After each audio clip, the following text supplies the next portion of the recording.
Story of love, tell it to me again. Wonderful story of love, with the immortal strain. Angels with rapture announce it, shepherds with wonder receive it. Sinner, oh, won't you believe it? Wonderful story of love, wonderful story of love. Wonderful story of love, wonderful story of love, wonderful story of love, wonderful story of love. Though you are far away, wonderful story of love, still he doth call today, calling from Calvary's mountain. Down from the crystal bright fountain, in from the dawn of creation, wonderful story of love, wonderful story of love, wonderful story of love, wonderful story of love, wonderful story of love, wonderful story of love. Jesus.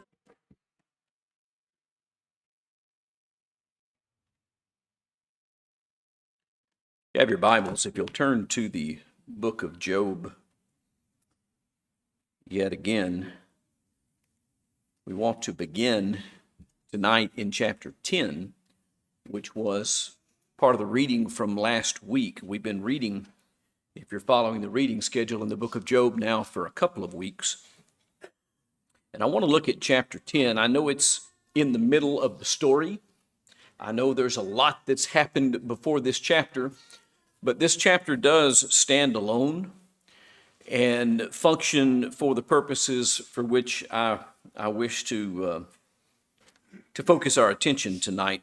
It begins, I loathe my life. And that's as far as I want to go to start with. I loathe my life.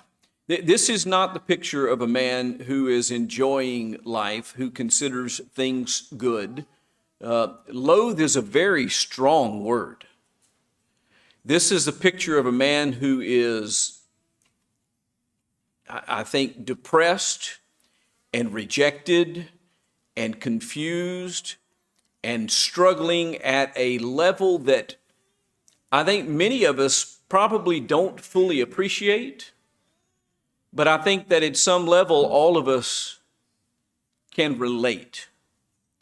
I can't speak for everyone, and I don't know. Maybe you've lived a super charmed life and you've never had a bad day and nothing's ever gone against you, and you've never received any bad news or any terrible thing happen to you. I mean, this is a man who had lost all of his children, who had lost his health, who had lost his wealth, who had lost his home, who had lost everything that the world considers of importance. I think all of us, to one degree or another, can relate to bad days, bad weeks, bad months, maybe even bad years in our life, where we got to a point that we, like Job, just wasn't sure why we were living. And we're not sure what the value of continuing life is about. That's what he's expressing when he says, I loathe my life. And these first 7 verses of this are really expressing the great confusion that he has about his circumstances. He says, I loathe my life. I give free utterance to my complaint. And so this is a complaint. He's complaining about life. He is bemoaning life and complaining about the circumstances. I will speak in the bitterness of my soul.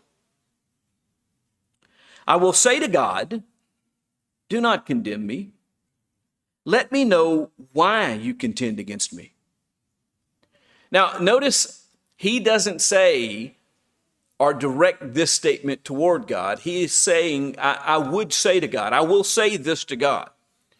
And so what it is an expression of confusion on his part. His friends are telling him that this is the judgment of God. That doesn't make any sense to him at all.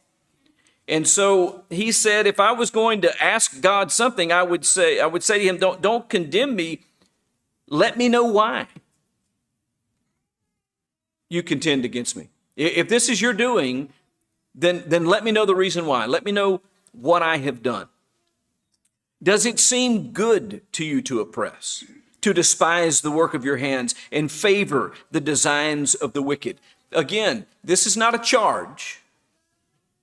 This is an expression of the bitterness of heart that he felt. This is an expression of his confusion. This is kind of a facetious statement for him to make. It doesn't make any sense at all that God would be against his creation, that God would be seeking to harm that which he made. And so this question, does it seem good to you to oppress, to despise the work of your hands? That's sarcastic. And the rhetorical aspect of that question is the obvious no. Obviously, it wouldn't seem good to a benevolent God to do such things. Does it seem good to oppress, to despise the work of your hands, the favor, the designs of the wicked, and favor the designs of the? In other words, God wouldn't be doing Satan's bidding. That wouldn't make any sense at all. Have you eyes of flesh?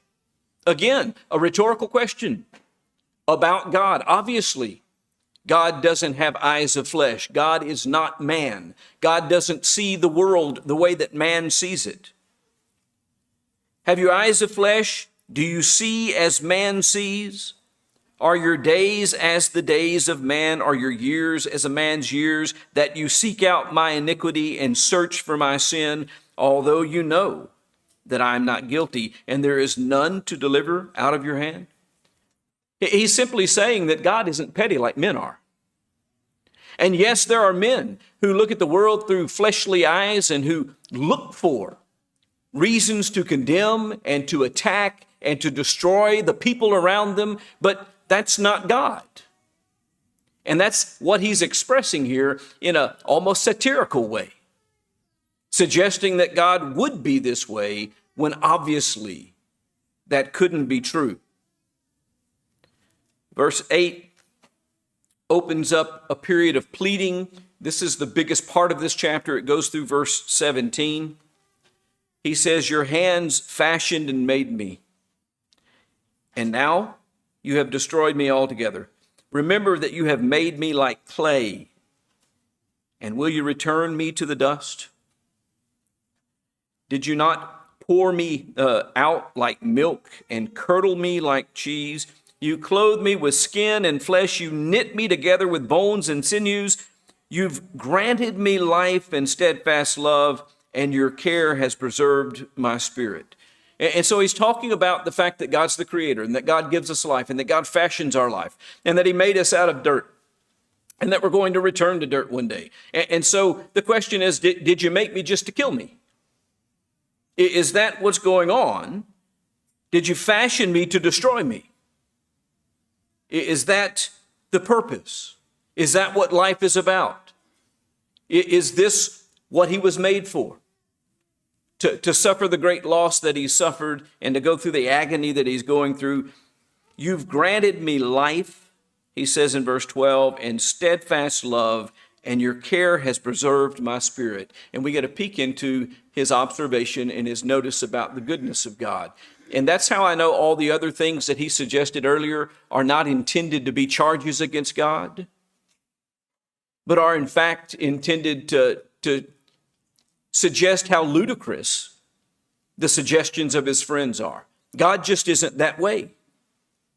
God granted us life. God has shown us steadfast love, and his care is what preserves us. He certainly didn't make mankind to make our lives miserable and to make things hard on us and to make it impossible for us to find joy and happiness. That's not what it's all about. Yet he says in verse 13, these things you've hid in your heart. I know that this was your purpose. In other words, he's saying, you've shown me life and love and preserved my spirit, but boy, I sure don't see it today. And in fact, he's so miserable, he wishes he wasn't even alive. He says, if I sin, you watch me, and do not acquit me of my iniquity. If I am guilty, woe to me. If I am in the right, I cannot lift up my head, for I am filled with disgrace, and look on my affliction. And so if I've done something wrong, then I'm not going to be acquitted. And if I'm not wrong, then I'm still in a position where life is so hard, I can't even lift up my head. I can't look people in the eyes. I can't be satisfied or pleased with my life. I'm filled with disgrace. His greatest friends in the world are sitting beside him, saying that his life is disgraced. His wife said, are you going to hold your integrity forever? As I read before we started this evening. Are you going to hold your integrity forever? Just curse God and die. His wife has told him that he is disgraced before God. Were my head lifted up, you would hunt me like a lion, and again work wonders against me. You renew your witness against me and increase your vexation toward me. You bring fresh troops against me. And so his pleading here with God is, help me make sense of this. Help me understand. It doesn't seem to matter whether I do the right thing or I do the wrong thing. Because again, if you read through the book up to this point, he's defended himself over and over and said, I've examined myself and I don't understand what I could have done that's wrong.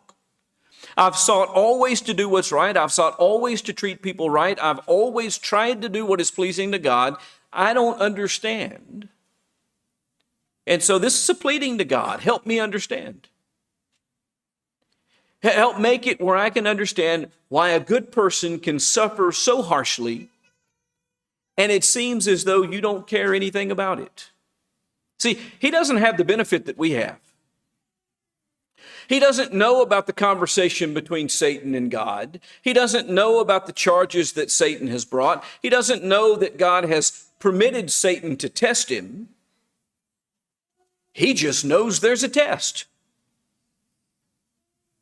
And he doesn't understand. And his friends are not encouraging him, they're discouraging him and challenging him and saying that he must be a sinner, which is why I read the things that I read to begin with this evening.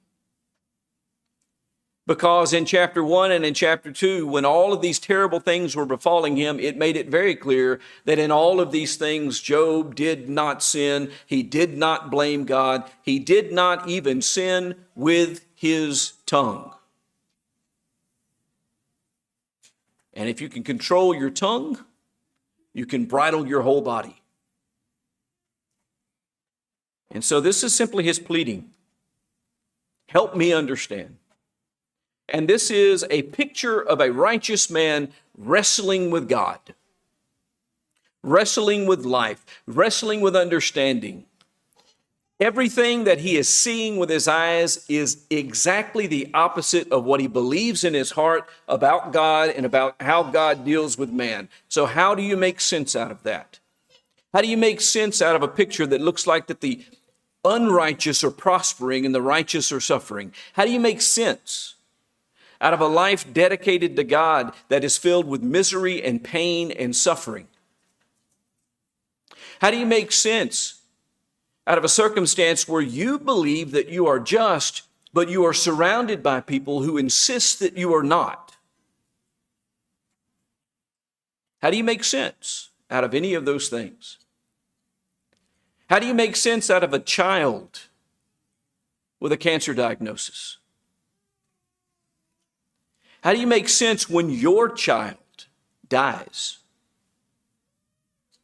How do you make sense as a parent when you do all that you can to raise and teach your children about God and about the works of God and about the mercy of God and the grace of God and the righteousness of God and how important it is to walk in that, and the child turns away? How do you make sense out of that? When you open up your Bible and read, raise up a child in the way he should go and he will not depart. And then you start asking questions like, well, what did I do wrong? Have I failed? Is it my fault? What about when your spouse dies? What about when your spouse is attacked by some terrible neurological disease like Alzheimer's or dementia or Parkinson's,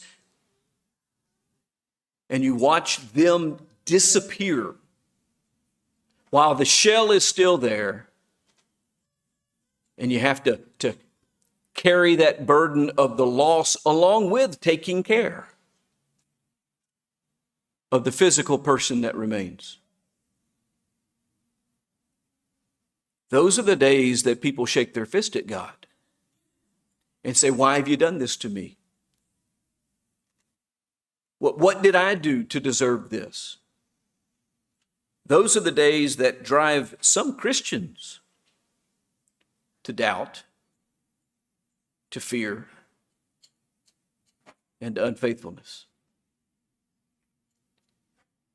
I would submit to you that that is not where Job found himself. Job instead found himself pleading with God, help me understand this.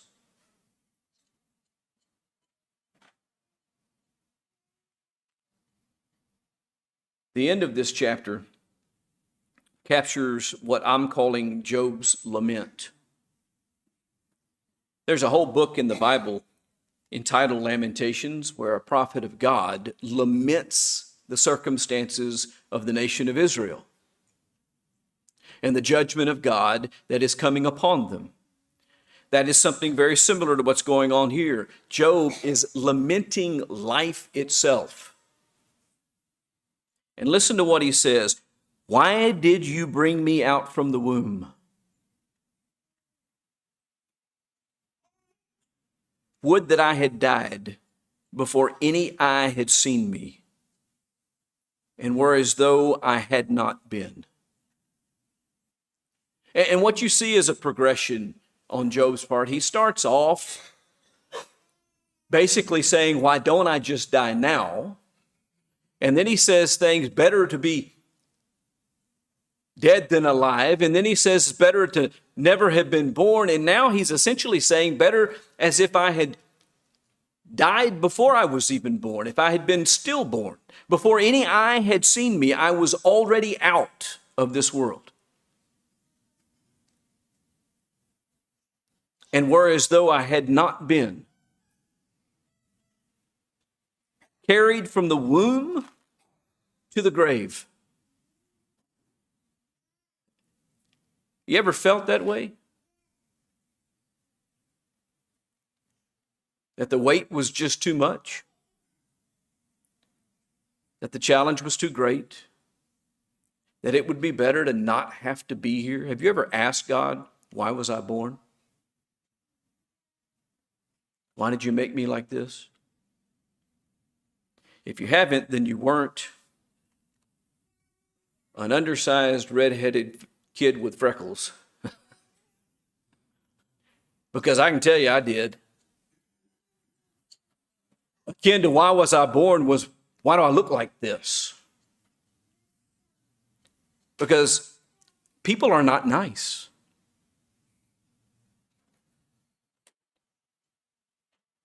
And they say and do things that are not nice. And you have to ask the question, why are we put in this world if all we're going to deal with is that kind of thing? And that's what he's saying. It would be better for me to go from the womb to the grave and never have to deal with these things. Are not my days few? That's an interesting question. Now, keep in mind, he's saying it would be better to never have been born. And the question then follows up, well, isn't my life short anyway? What is a life? James would say it's but a vapor that appears for a little while. The psalmist would say that if it's lived to its fullness, it's 70 years, or if due to strength, 80 years. And then it's characterized by sorrow.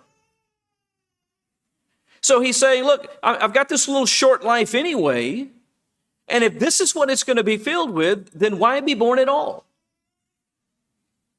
Are not my days few? Then cease and leave me alone, that I may find a little cheer before I go. And I shall not return to the land of darkness and deep shadow, the land of gloom like thick darkness, like deep shadow without any order, where light is as thick as darkness.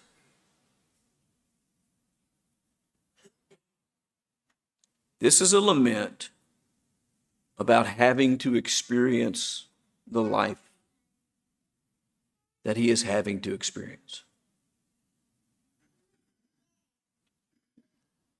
Now, we're going to jump ahead a little bit because you can't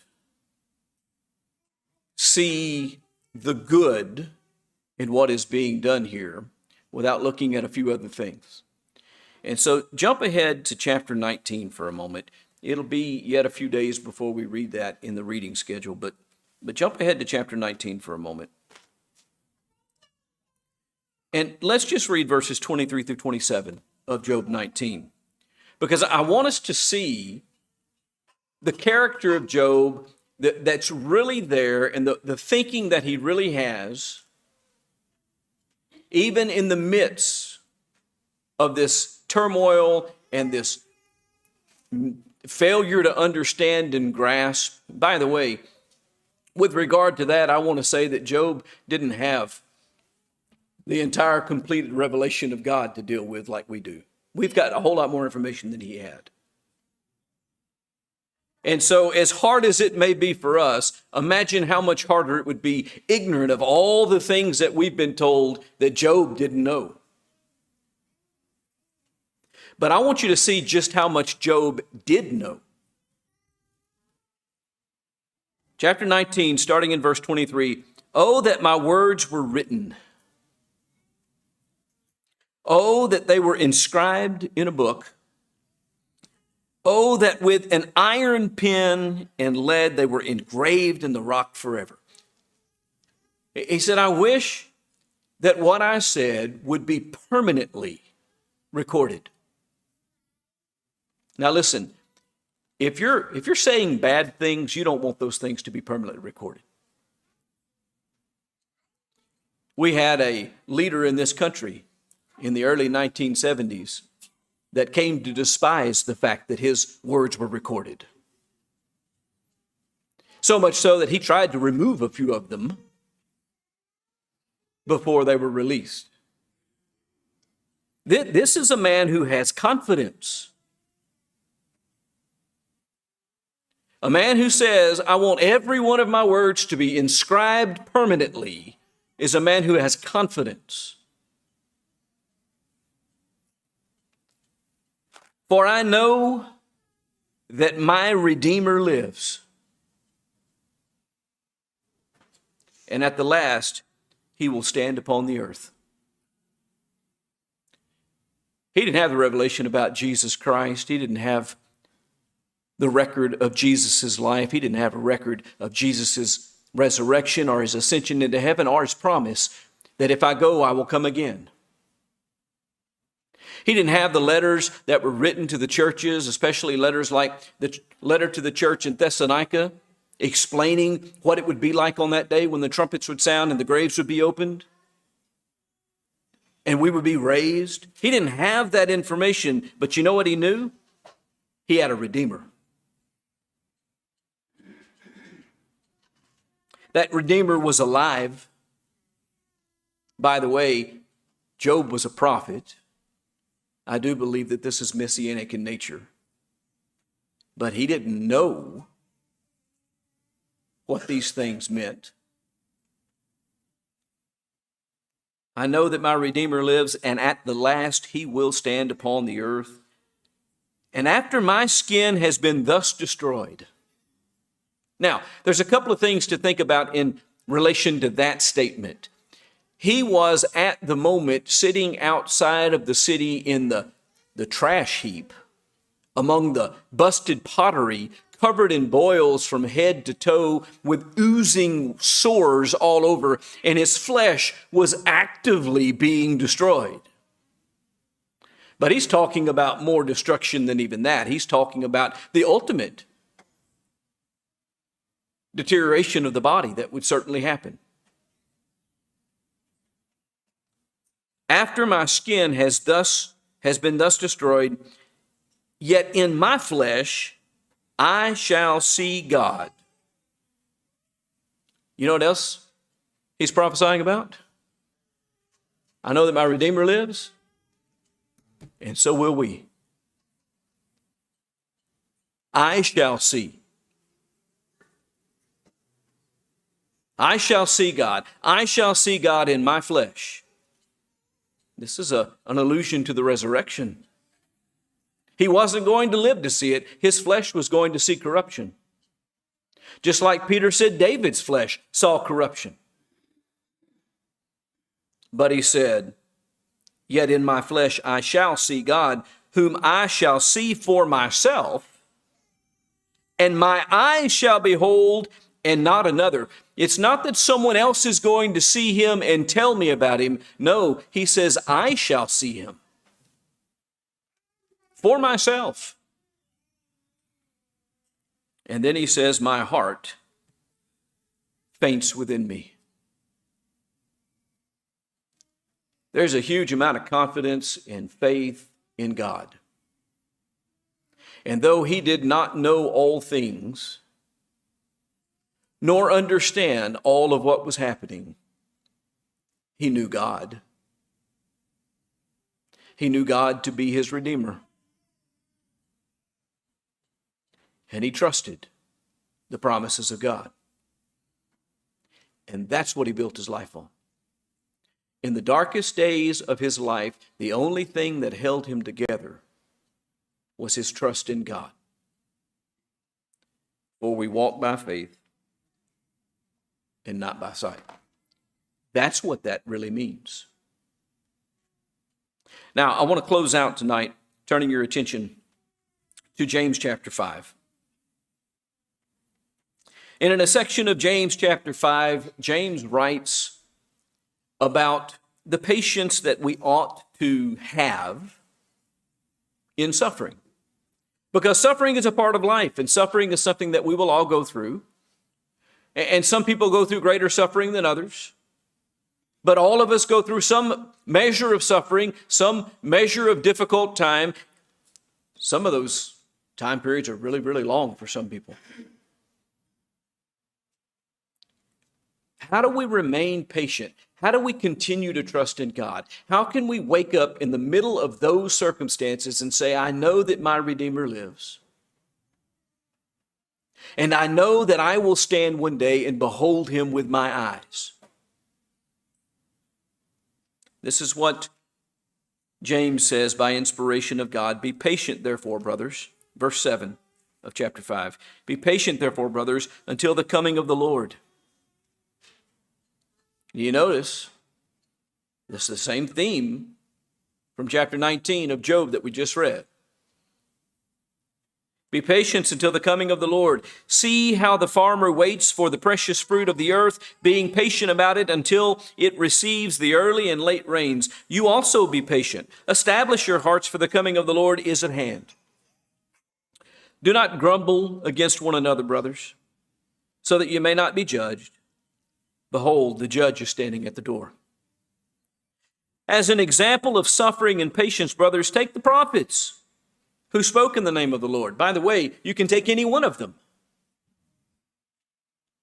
Take the prophets who spoke in the name of the Lord.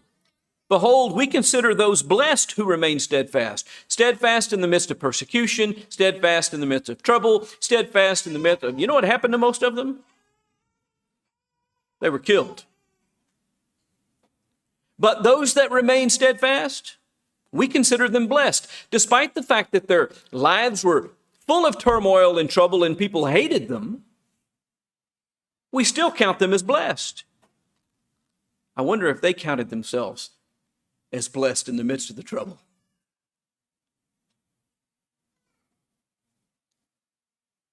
Take the prophets who spoke in the name of the Lord. Behold, we consider those blessed who remain steadfast. You've heard of the steadfastness of Job, and you have seen the purpose of the Lord, how the Lord is compassionate and merciful. Job is set forth as an example. If we read and study the book of Job carefully, we learn how to be patient in suffering. We learn how to put our confidence in God. We learn that asking questions about things that we don't understand is not an offense to God. God's not petty like men. He doesn't react to us that way. Job did ask questions. Job didn't understand. Job did go through days where he said, you know what? Not only do I wish I would die, I wish I had never been born. I wish I didn't have to go through this at all. Why? Why have you made me? Why have you put me here? God's not so petty that he can't deal with our suffering. The question is, will we continue to put our confidence in him? Will we continue to see him as faithful and reliable and merciful and caring? Because that is what Job did. That's part of what we read tonight when he was asking those very sarcastic questions about, certainly you didn't make man just to make him suffer like this. That was an expression of his awareness that that's against the character of God. That's not what God would do. So, why is it happening? Well, he doesn't know. But when push comes to shove, he says, you know what I do know? I know that my Redeemer lives. That he'll be standing at the end, and that I'll be standing at the end, and I will see him with my own eyes. And that's the day we need to be living for. We don't need to be living for this world. Abraham didn't live for this world. He considered his existence in this world to be a period of sojourning. He was looking for a better city, the Bible says. That's the same thing Job's talking about. On that day when the Lord comes, and despite the fact that our flesh has wasted away, we stand before him and see him with our own eyes. And we get to go and be with him because he's a redeemer. He's a merciful and faithful God who did not make us to condemn and destroy us, but instead made us to save and fellowship with us.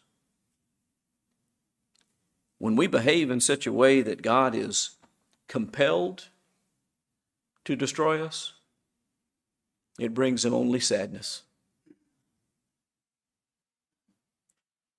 God doesn't take any joy in the death of the wicked. He doesn't take any joy in casting man into hell. He doesn't gain anything from that. He loses. His love and his mercy have all been shown to help get us through these challenges of life, to empower us, to strengthen us, to guide us, to help us to see, so that we don't walk by sight,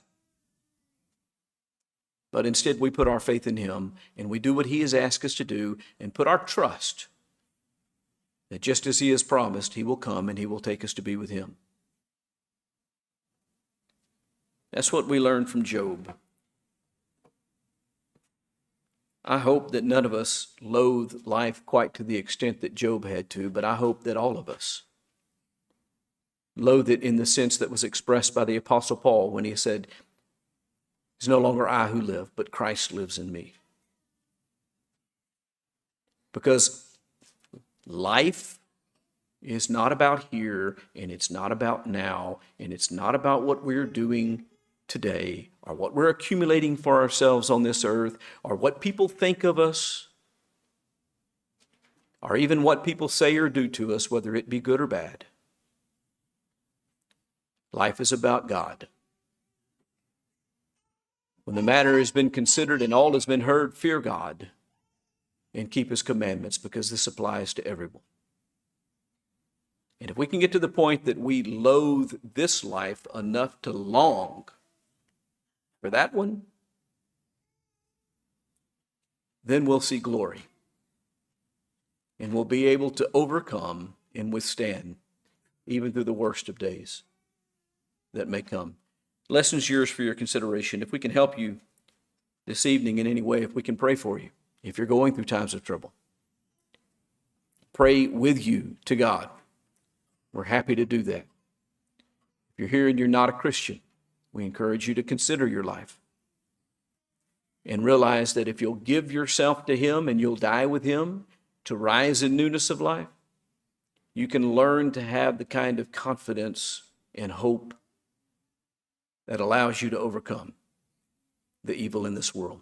And if we can help you in regard to those things, let it be known as we stand and sing. Wonderful story of love, tell it to me again. Wonderful story of love, with the immortal strain. Angels with rapture announce it, shepherds with wonder receive it. Sinner, oh, won't you believe it? Wonderful story of love, wonderful story of love, wonderful story of love, wonderful story of love, wonderful story of love.